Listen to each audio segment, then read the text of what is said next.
Good Tuesday afternoon, family. Good Tuesday afternoon. Good Tuesday afternoon. And welcome, family, to Scriptorial Inspirations.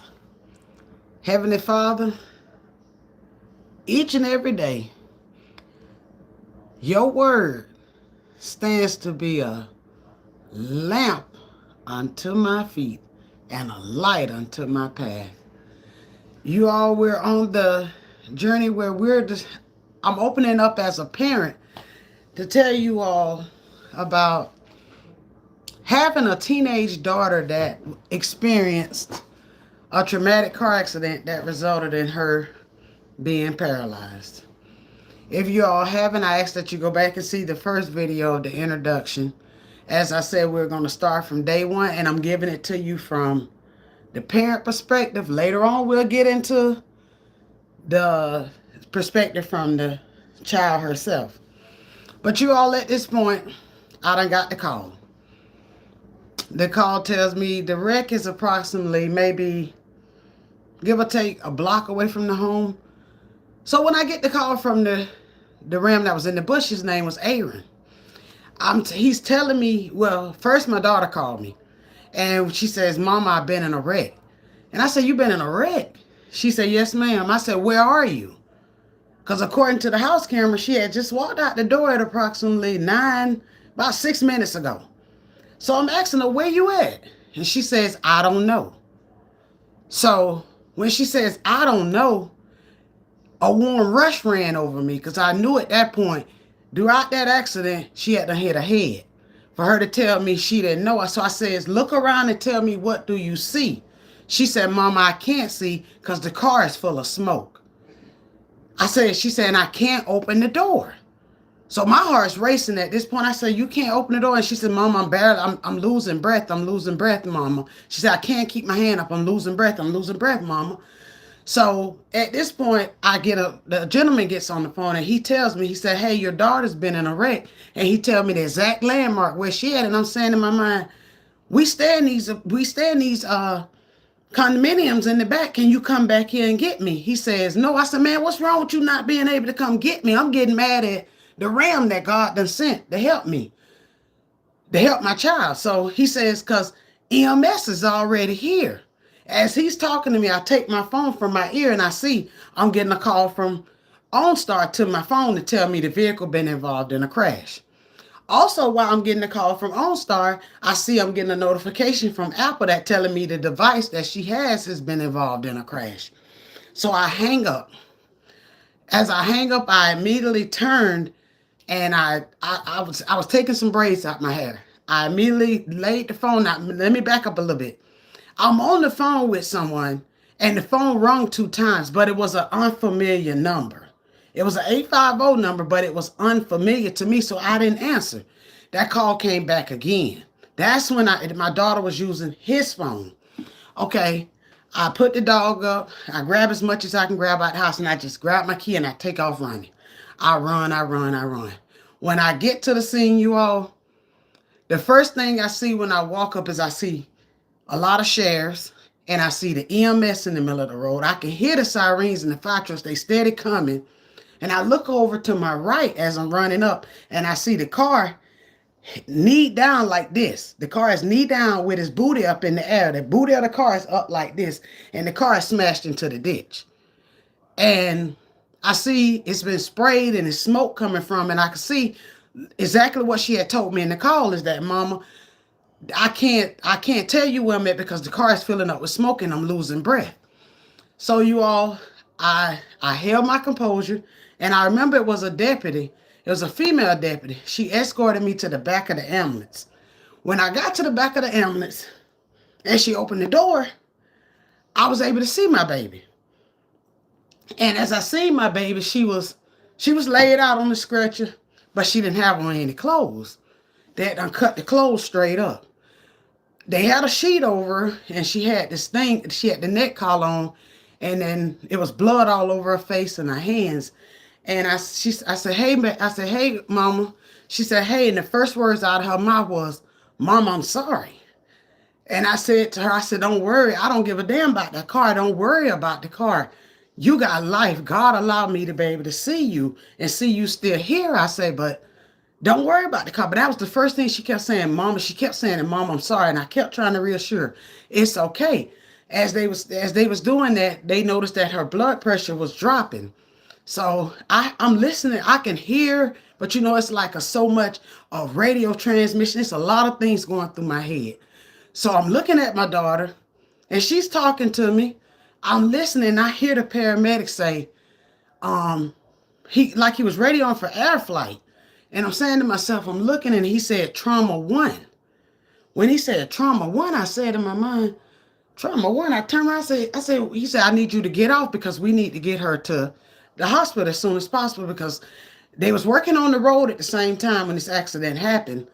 To God be the glory. With them working on the road, that gave them sheriff somebody there to be there, and their life flight couldn't get into the area nowhere safely to land to be able to get her on this on the helicopter to get her to the hospital. So at that point, y'all, I panicked. I started screaming. He was like, man, he started pushing me toward the back of the ambulance, I remember. And I was like, no, you can't stop me from going with my daughter. He was like, ma'am, you gotta get off. You're holding me up. By this time, I see the sheriffs coming up to the back of the ambulance, and they pulling on me. And she was like, come on, you bigger than this. You bigger than this. Don't let her see you do this. But at this time, you all, it's like, you see your child and you hear trauma one. If you worked in law enforcement, or you watch any scenes, or you don't work in the prison system, anything dealing with crime, medical terms, trauma one is very serious. That means that's escalated above any other concerns. So me not knowing what the trauma was at the time, I didn't want to get off because I'm thinking, why can't I get on the ambulance with my baby? So I calls my sister, and she stays about 6 minutes away. And I said to my sister, I say, I said, my baby, I told her she had been in a wreck. I said, I need to get to the hospital. I said, they done took me out the ambulance and I can't get with her. Can you please come get me? And she said, where? I told her where. And she got there relative. The sheriff took the phone at that point because she had to set me down. It was telling me to breathe because I started. It's just consumed me at that point. Everything, my ears got numb. It's like my body was warm with a flush feeling. It's like I just kept hollering no. As I was holding the ambulance and they was pulling me, I was like, no, but I didn't realize at that point I was hurting my child. I wasn't helping, I was hurting the situation.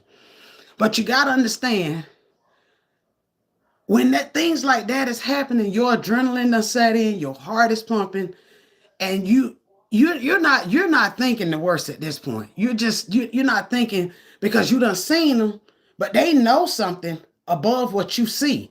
See, that's why the eyes will tell you one thing, but do you know what's going on in the inside? See, at that point, I didn't. So you all, as I got ready, as I'm sitting there, my sister finally get there.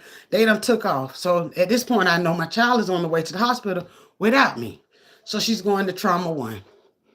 So by the time my sister get there, I called her dad. I called the rest of the family and told them, and I'm heading there to the hospital. I'm heading to the hospital.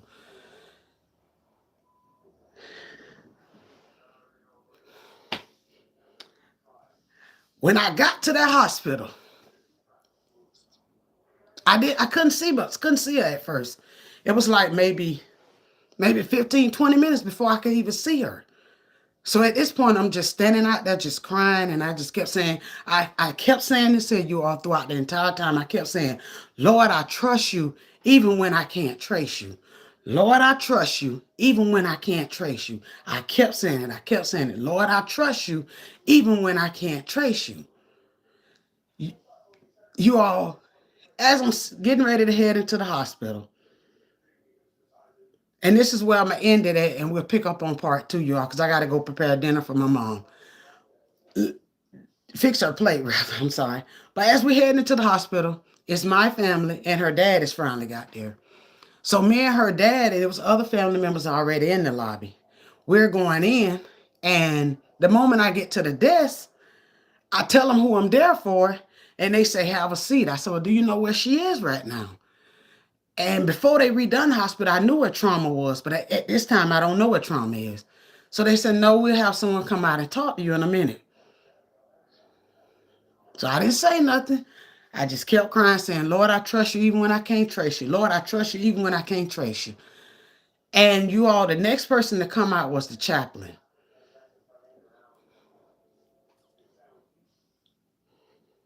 Glory be to God. You understand me? God is a healer, y'all. That's all I'm going to say. The next person to walk out that room, out them double doors, was the chaplain. And he was standing there next to me and her dad. He walked in front of us. And he said, have a seat. I said, no, I'm not sitting down. He said, ma'am, have a seat. I said, no, why is it that you want me to sit down? I said, why do they have you coming to see me? I don't want to see you. And he grabbed my hand. He said, I promise you, just have a seat. I just left your baby. She's okay. But in my mind, I'm thinking, you know the worst. And I hear what you're telling me. And I'm hearing as a parent, I have not seen her since over 30 minutes ago, an hour ago, could be possibly. He's saying, just have a seat.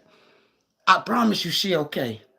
At this time, you all, I didn't know it. They had her inside of the MRI and the CT machine. And here's where I will tell you, eyes have not seen and ears have not heard just what the Father has in store for you or me in this, or her in this lifetime. You can look at something or someone and assume that they're whole. Yes, you can. You can assume they have it all together. You can assume that they're emotionally intact. You can assume that they're spiritually intact. You can assume that they're physically intact. But do you know what's inside hurting those individuals? Do you know? Sight beyond what you see. Hear me out when I tell you this. Sight beyond what you see. You all, I thank you for joining me tonight on both platforms. I thank you. I thank you all for listening. I thank you for those that's going to come back and follow me along on this journey. Because if nobody else, ain't nobody else going to get this glory but God. Nobody but God. I can't get it. Can't nobody on this earth get it. Can't no doctor. Can't nobody get it but God. I want you to be able to see that eyes have not seen and ears have not heard. Thus what the Lord has in store for your life or mine. Don't always assume you know what that next person has going on, whether it's a good day or a bad day. Don't always assume that. We all got something we're dealing with out here. We all have something we're dealing with out here. I don't care who you are. You can be from the richest of the rich to the lowest of the lowest. And in between, we all got some shortcoming. However, I repeat to you, it's sight beyond what you see. You all stay tuned. I'll see you all in the next video. I love each and every one of you all with the love of Christ, and ain't nothing you can do about it. I love each and every one of you all with the love of Christ. You all eyes have not seen and ears have not heard. Thus what the Lord has in store for us. I'll see you all in the next video. I love you.